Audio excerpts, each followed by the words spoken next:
गेजेराव थायो खामानि मावनो थाखाय सारा बिबान मोनबाय दिनै रायजो राजाफ्रा आंनो मोनसे बिबान होदों थांनाय गोलाव सम सोमावसारनायाव जोंनि माहारिनि सुबुंफोरनि रैखाथिनि थाखाय माहारिनि सुबुंफोरनि थार बिजिरनाय मोननायनि थाखाय जों गोलाव सम सोमावसारबाय आरो बे सोमावसारनायाव 5,000निख्रुइ बांसिन सुबुङा जिउ गारनांबाय बे सोमावसारनायाव गोबां जोंनि न'खरफ्रा धंस जाबाय दा बेफोरखौ गासैखौबो बिखायाव लानानै जोङो सोमावसारदोंमोन आरो बे सोमावसारनाया जोबनायनि उनाव जोङो दिनै मोनसे मोजां सोलायनाय मोनसे मोनदों आरो बेवहाय बे बिटिआर जि खुंथाय जों मोननो हाबाय बेखौ सामलायनायनि गोहोखौ जोङो दिनै आखायाव मोनदों दा आङो रायजो राजाफोरनि सिगाङाव बेखौनो बुंनो सानो कि जेबो गोनो गोथो जानो नाङा बिजेपिआ जोंखौ मन'गोन बिजेपिआ जोंखौ गाग्लोबगोन बायदिसिना खोथाफोरखौ मानसिफ्रा बुंनो नागिरो थांनाय 5 बोसोरावबो बिजेपि आरो बिपिएफजों एलायन्स गभर्नमेन्ट सोलिदोंमोन आरो दा नैबे काउन्सिलाव बिजेपि आरो इउपिपिएलनि मोनसे एलायन्स गभर्नमेन्ट बेयाव सोलिनो थांगासिनो दङ आरो जोङो स्पष्ट थांनाय 2003 मायथाइयाव जेला बिटिसि गोरोबथा जायो बै समावबो एनडिएनि गभर्नमेन्टमोन बिजेपि लेड आरो 2020 मायथाइयाव जेला बिटिआर गोरोबथाया जायो बे समावबो एनडिए लेड बिजेपि गभर्नमेन्ट दङ दा बिनिखायनो बिथांमोना जोंनि सायाव जे मोनसे सिम्पाथि दङ जोङो बेखौ बुंनो हायो आरो नैबे समाव जोङो जोबोद गोख्रोङै जोङो बेखौनो दिनै हारिनि थाखाय खामानि मावनो ओंखारदों जिखिनि 30-40 बोसोराव मावनो हायाखै बे खामानिफोरखौ मावफुंनो ओंखारदों सोरबाया साननो हानाय कि बेवहाय मालायनि सरकार जागोन बायदिसिना दिनै बयबो नुनो मोनदों कि नैबे सरकाराव सिबाबो जोंनि हारिनिनो डिपुटि सिबाबो जोंनि हारिनिनो आरो जोंनि हारिनिनो माखासे इएमआ बेवहाय जायगा मोनगोन दा बे गासैखौबो लानानै जोंनि ओनसोलनि जौगानाय जोंनि ओनसोलनि बायदिसिना जेंनाफोरखौ सुस्रांनायनि थाखाय जोङो गोख्रोङै हाबा मावगोन आङो मिजिं थिदों जोंनि माहारिनि गासैबो सानसुमै मेलेमजिबि बयबो जोंखौ मदद खालामगोन जोंनि माहारि आफाद बर' थुनलाइ आफाद बर' फरायसा आफाद आइजो अनसाय आफाद गुबुन गुबुन आफादफ्राबो जोंखौ मदद होगोन जोंनि धोरोम आफाद बाथौ ब्रह्म ख्रिस्टियान जेसेबां दङ गासैबो धोरोम आफादा जोंखौ मदद होगोन दा गासैनिबो मदद लानानै फैगौ 5 बोसोराव जोङो मोनसे गेरेमसा हारि दानायनि जि एजेन्डा बेखौ आगानसेबाबो आवगायलांनो हागोन आं बेखौ मिजिं थिदों आरो बे समाव बड'फा उपेन्द्रनाथ ब्रह्म आरो गासैबो मुंख्लंफोरनिसिम आङो नोंथांमोननि चेनेलनि गेजेरजों खुलुमहरनाय जाबाय आरो बे मोजां सानखौ मोजाङैनो मोजां बाहायलांनायाव बिटिसिनि चिफ बारग' चिफ हाग्रामा महिलारि आरो बिथांनि जिखिनि बिबानगिरिफोर दङ दैदेनगिरिफोर दङ बिथांमोनाबो जोंखौ मदद खालामगोन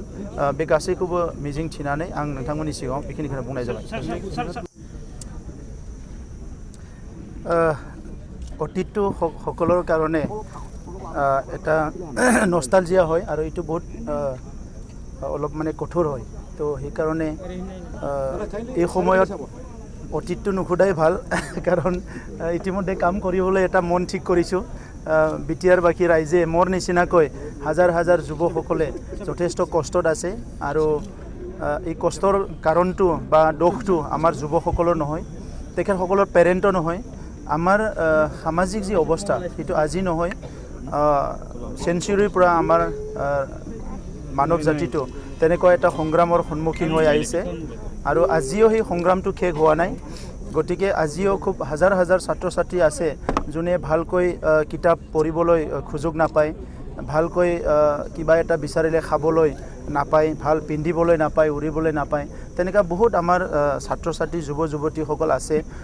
যাৰ মাজত ময়ো এজন আছিলোঁ আৰু সেইকাৰণে আজি মোক কোনো কোৱা নাই কিন্তু মই নিজৰ অন্তৰ আত্মাৰ পৰাই মই সেই সকলক সেৱা কৰিবলৈ মোৰ আত্মাই কৈছে যিসকলে আজিলৈকে জন্মটো মানুহ নিচিনা পাইছে কিন্তু যিটো মৰ্যাদা পাব লাগে মানৱ হিচাপে সেই মৰ্যাদাটো পাবলৈ সক্ষম হোৱা নাই ভাল ডক্টৰৰ ট্ৰিটমেণ্ট নাপায় ভাল খাদ্য খাবলৈ নাপায় ভাল ঘৰত শুবলৈ নাপায় ভাল এটা পৰিৱেশত থাকিবলৈ নাপায় তেনেকুৱা লাখ লাখ জনগণ আমাৰ অঞ্চলতো আছে তো সেই প্ৰত্যেকজনৰ কাৰণে মই পুত্ৰ হয় সেই প্ৰত্যেকজনৰ কাৰণে মই কাৰোবাৰ দাদা ভাই হয় আৰু সেই প্ৰত্যেকটা পৰিয়ালৰে মই সদস্য হয় যিসকলে আজিলৈকে দুবেলা দুমুঠি ভালকৈ খাব পৰা নাই পোৱা নাই যিসকলে আজি ভাল ঘৰ এখনত শুবলৈ পোৱা নাই যিসকল ছাত্ৰ ছাত্ৰী যুৱতীসকলে কঠোৰ এটা পৰিশ্ৰম কৰি জীয়াই আছে সেই সকলো ব্যক্তিৰ মই পৰিয়ালৰ এজন হয় বুলি মই নিজকে ভাবোঁ। তো সেইকাৰণে আজি বিটিয়াৰবাসী ৰাইজে যি দায়িত্ব অৰ্পণ কৰিছে সেই দায়িত্বটো খুব নিষ্ঠাৰে পালন কৰিবলৈ হাতত লৈছোঁ আৰু ঈশ্বৰৰ আশীৰ্বাদ লাগিব, আমাৰ বিটিয়াৰ অঞ্চলৰ জ্যেষ্ঠসকলৰ মোক সহায় লাগিব, আশীৰ্বাদ লাগিব আৰু সকলো বন্ধুসকলৰ দল সংগঠনৰ জাতি জনগোষ্ঠীৰ সহায় আমাক লাগিব আৰু তেতিয়াহে আমি আগুৱাই যাব পাৰিম। তো সেইকাৰণে নতুন যিটো প্ৰশাসন হ'ব এই প্ৰশাসনত থাকি আমি প্ৰশাসন যন্ত্ৰটো প্ৰথমতে ৰাইজৰ ওচৰলৈ লৈ যাব বিচাৰিছোঁ। ৰাইজ আৰু প্ৰশাসন, নাগৰিক আৰু প্ৰশাসন এটা মধুৰ সম্পৰ্ক কৰিব বিচাৰিছোঁ আৰু তেনেকুৱাই আমাৰ অঞ্চলত বসবাস কৰা বড়ো, অসমীয়া, আদিবাসী, মুছলমান, আমাৰ ৰাভা, গাৰো, আমাৰ যিখিনি বঙালী আছে সকলো সম্প্ৰদায় একেলগে মিলি পেলাই এটা সুন্দৰ সমাজ গঢ়াৰ কথা চিন্তা কৰিছোঁ। কিছুমান কথা কল্পনা যেন লাগে কিন্তু কামটো কৰিলে বাস্তৱ হৈ যায়, কাৰণ এইখন এটা ক্ষুদ্ৰ ঘৰ। আজি বিশ্বৰ মানুহে যদি এখন ঘৰ কৰি সাজি থাকিব বিচাৰিছে, আমি বিটিয়াৰ অঞ্চলত 35 লাখ মানুহে কিয় এখন ঘৰৰ পৰিয়ালৰ নিচিনা থাকিব নোৱাৰোঁ। গতিকে এই কামটোকে আমি কৰিম বুলি আগবাঢ়ি আহিছোঁ। গতিকে মোৰ পৰিয়াল এতিয়া মোৰ 35 লাখ বিটিয়াৰবাসীয়ে মোৰ পৰিয়াল, সকলো জাতি জনগোষ্ঠী মোৰ কাৰণে দাদা, ভাই, মা, দেউতা। গতিকে চবেই মিলি পেলাই আগবাঢ়ি যাম আৰু নিশ্চয় আপোনালোকে সহায় কৰিব প্ৰত্যেকটো ষ্টেপতে, মই সেইটো আশা কৰিছোঁ। প্ৰথমে আপুনি আঢ়ৈ লক্ষাধিক মানুহক ঘৰ দিয়া গৈছে, ঘৰৰ কথা কৈছোঁ আৰু যিটো নেকি ভোকা হাংগাৰ মানে যিটো ভোকে মানুহবিলাক খুব লাগে সেই সকলৰ কথা কৈছোঁ যে আমাৰ চৰকাৰত আমি সেইটোকে নিশ্চিত কৰিব চেষ্টা কৰিম কি এজনো মানুহ যাতে গৃহহীন হৈ থাকিব নালাগে, এজনো ব্যক্তিয়ে যাতে ৰাতিৰ সাজ নাখাই পেলাই বিছনাত যাব নালাগা নহয়, এজনো ব্যক্তিয়ে যাতে ডক্টৰৰ অভাৱত ঔষধৰ অভাৱত মৰি যাব লগা নহয়,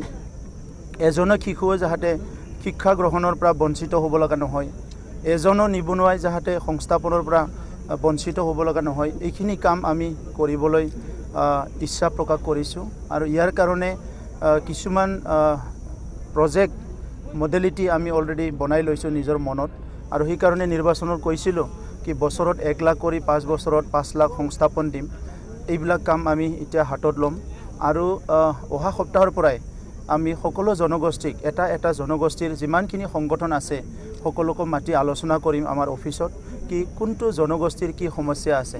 যিটো কাম আমি কৰিব পাৰোঁ আমি সেইটো কৰিম এটা সময়ৰ ভিতৰত, যিটো কাম আমি কাউন্সিলে কৰিব নোৱাৰে সেইটো ৰাজ্য চৰকাৰ বা কেন্দ্ৰীয় চৰকাৰলৈ প্ৰেৰণ কৰিম। আমি বিচাৰিছোঁ যে এই অঞ্চলৰ সকলো জাতি জনগোষ্ঠী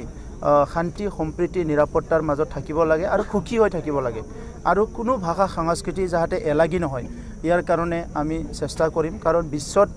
জন্ম পোৱা এজন মানুহ বা এজন যিকোনো প্ৰাকৃতিক জীৱৰে এটা অধিকাৰ আছে, সেই অধিকাৰটো সৰ্ব কৰিব পৰা আমাৰ অধিকাৰ নাই। ঠিক তেনেধৰণৰ আমি সৌভাগ্য যে আমাৰ মাজত যে অকল আজি বড়োৰ লগতে অকল বড়ো নাই, বড়োৰ লগতে যে আমাৰ বিভিন্ন জাতি জনগোষ্ঠী ভাষা ভাষী সংস্কৃতি আমাৰ মাজত আছে, আমি সৌভাগ্য।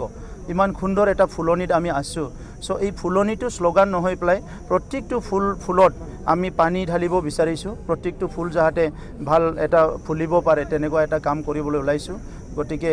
মই আশা কৰিছোঁ চব ঠিক হৈ যাব। দুৰ্নীতিৰ বিৰুদ্ধে আপোনাৰ কেনেদৰে সংগ্ৰাম? এইটো যুৱকখনৰ এই প্ৰশ্নটো আমি কৰাটো উচিত নাছিলে, তথাপিও মানে সোধাটো অলপ উচিত বুলি ভাবিছোঁ। বহুতো সময়ত এনেকৈ কৰা হৈছে যে বিজেপি দল যিহেতু ৰাজনৈতিক দল, নেশ্যনেল পলিটিকেল পাৰ্টি আৰু ইউ পি পি এল দল এটা ৰিজনেল পলিটিকেল পাৰ্টি, গতিকে সৰু সৰু ৰাজনৈতিক দলৰ যি স্বাৰ্থ এই স্বাৰ্থত বিজেপিয়ে মানে বিঘ্নিটো জন্মাব নেকি তেনেকৈ এটা ভাবা হৈছে আৰু মানুহবিলাকে এই বিষয়টো লৈ পেলাই আপোনাৰ পৰা ইঞ্চুৰেঞ্চ বিচাৰিছে। আপুনি ৰিজনেল যি স্বাৰ্থ আছে এই ৰিজনেল পাৰ্টিৰ যি স্বাৰ্থ এইটো মানে এচুৰ কৰাৰ কাৰণে কি ক'ব? মই আমাৰ জাতিৰ পিতা মহাত্মা গান্ধীৰ আদৰ্শটো মানি চলোঁ আৰু আমাৰ জাতিৰ পিতা মহাত্মা গান্ধীৰ প্ৰত্যেকটো কথাকে মই ফ'ল' কৰোঁ আৰু এই কাৰণে আপোনালোকক ক'ব বিচাৰিছোঁ কি বিজেপি ৰাষ্ট্ৰীয় দল, ইউ পি পি এল আঞ্চলিকতাবাদী দল, বিজেপিয়ে ইউ পি পি এলক গিলি পেলাব তেনেকুৱা কথা বহুতে মোক শুনাইছে। কিন্তু জাতিৰ পিতা মহাত্মা গান্ধীয়ে যেতিয়া অলপ বৃদ্ধ বয়স হৈছিলে তেতিয়া এটা কথা কৈছিলে, মই বৃদ্ধ মানুহ, মোক আপুনি মূৰত ধৰি